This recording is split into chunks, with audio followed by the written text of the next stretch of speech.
So from the comfort of the work area that I'm building, I have finally wonderful information.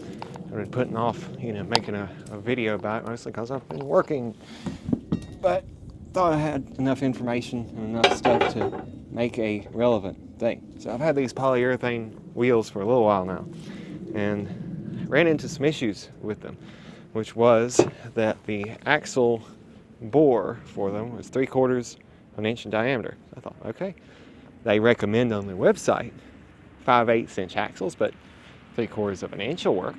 I got 3/4 of an inch stuff. But couldn't find bearings with an outer diameter that fit the hole. So I was kind of stuck on that.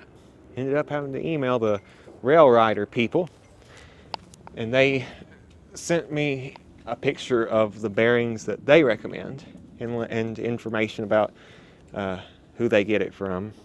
So I finally figured out that the inner diameter of what they recommend is 5/8 of an inch, but the outer diameter is 40 millimeters. So I was thrown off looking for something, in American, and the outside diameter was metric. So there I go.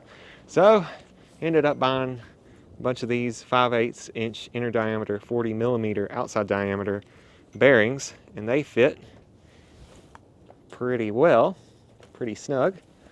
I'm not wanting to push them in too far because I don't want to do anything too permanent. So that led to the next thing, axles. I looked on Amazon for 5/8 inch axles that were long enough to make a appropriate 3-foot gauge cart. Because even though the cart that I'm wanting to build is 3-foot gauge, need to have something longer than that, because 3-foot gauge is up to, in between the rails is 3 foot, or in between these rails is 2 foot. So had to find something long enough. Found one seller on Amazon that got rather poor reviews, but I thought, it's Amazon, I can return it.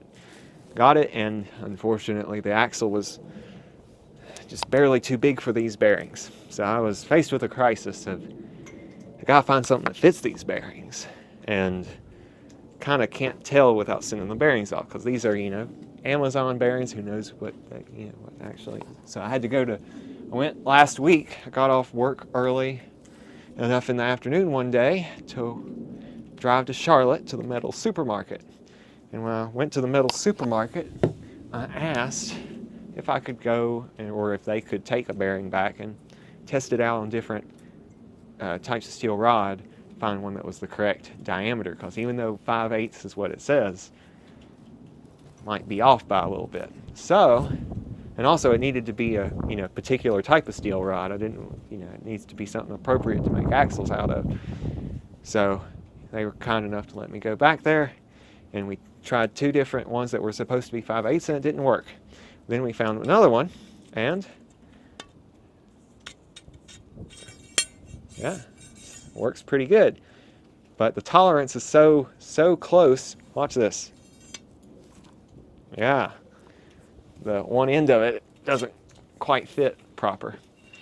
So I needed 2 48-inch pieces, or 2 4-foot pieces, and they had one piece that was a little over 8 feet long. So it worked out for all of us. And I don't know for sure if they gave me a discount because of that, but what I had priced it out online, almost ordered it, just to see how much it would cost. And I was walking in there thinking I'm getting ready to spend $80 on 2 of these. And then when we go out to pay for it, he's like, it's $29 and a few cents. Like, for one of them? And he's like, no, for both of them. I'm like, oh, I'll pay for that in cash. So that's how we got here. So there you go. So the bearings just fit into the wheel. So I was going to go with more steel wheels. They're so expensive. They're also heavy. So it's kind of hard to make a real portable deal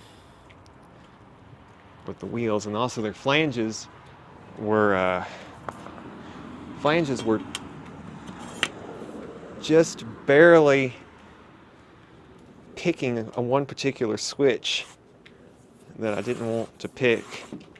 They made it through most switches fine.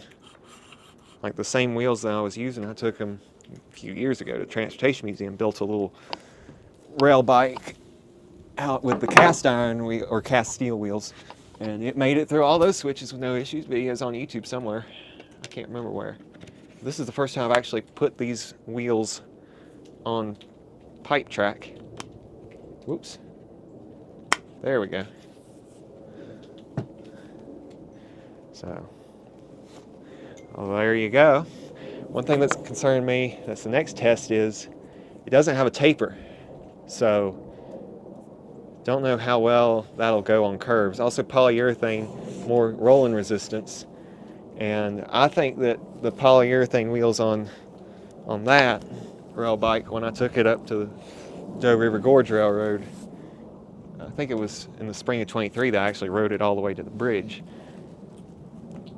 The wheels, you know, eased the bumps, but I think that they made it less fun to pedal uphill. And yeah, I think they also had a tendency to climb. There's one really sharp switch that, besides that having kind of, you can't really tell, I guess. Well, you might be able to tell, you're at a good angle, but the wheels, the axle's kind of bent, which it wasn't climbing the rails until that axle got bent. So I need to fix that. So gives it a nice little wobble. So there we go. 3-foot gauge axle. Ain't that special. Then, just for fun, I'm going to have a 2-foot gauge axle. Whoa! So, but that's the actual goal. Well, it doesn't want to climb the pipe. But maybe I'm just, yeah, this might work. It's hard to tell though. Some things you think are going to work until they don't, and some things you don't think are going to work until they do. And that's how it goes.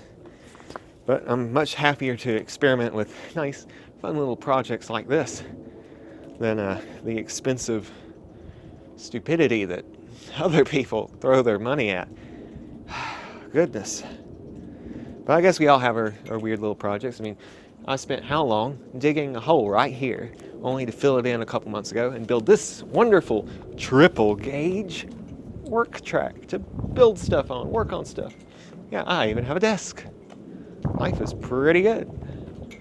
So, yeah.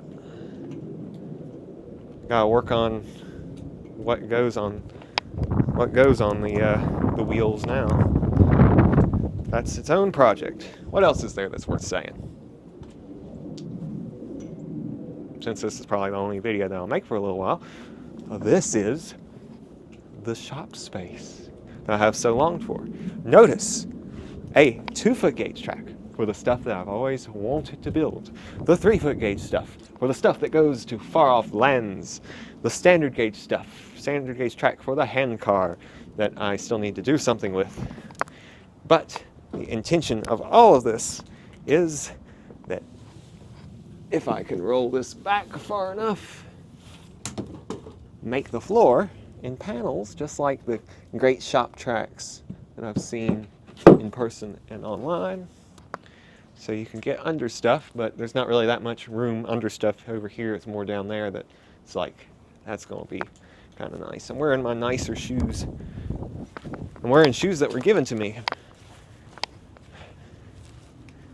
I got a lot of, I think I got as many shoes as were given to me as I have shoes that were purchased by me or my parents, you know. My feet haven't done much in the last few years, so I'm still wearing the same old shoes. Oh, there's how elevated it is. Oh, this is it. This is where build the big styrofoam wall to crash through with the Thomas train and have a view for Gordon recreation. Surprised I can remember that. I'm kind of caffeinated, I think. I must have drank some coffee. Yeah, this is the rail bike. Same as it ever was. First rail bike to make it all the way to the bridge, the gorge, as far as I'm aware. Also, first rail bike on the Christmas train loop that they have up there. But I wasn't the one pedaling it. No, no, no. There was a kid by the name of Leg. Then there was a kid by the name of Vernon who was second, and then I was third. But I was the first passenger because I had a little cart attached to the back. Just a little bragging rights, because that's what it's all about, is bragging rights. That's why people want to fire up the steam engine and take 10 years to do it when they said it only take 2. There we go, folks. I may have a pile of garbage, but my pile of garbage costs a whole lot less money than others.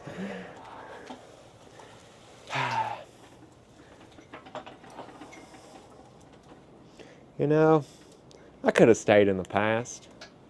Could have even been king. But in my own way, I am the king.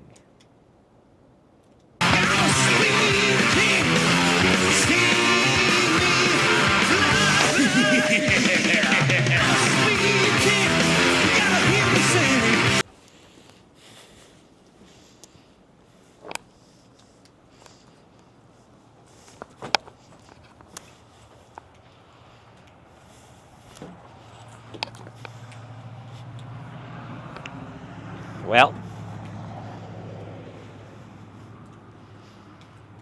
there you go. Practice my weightlifting skills.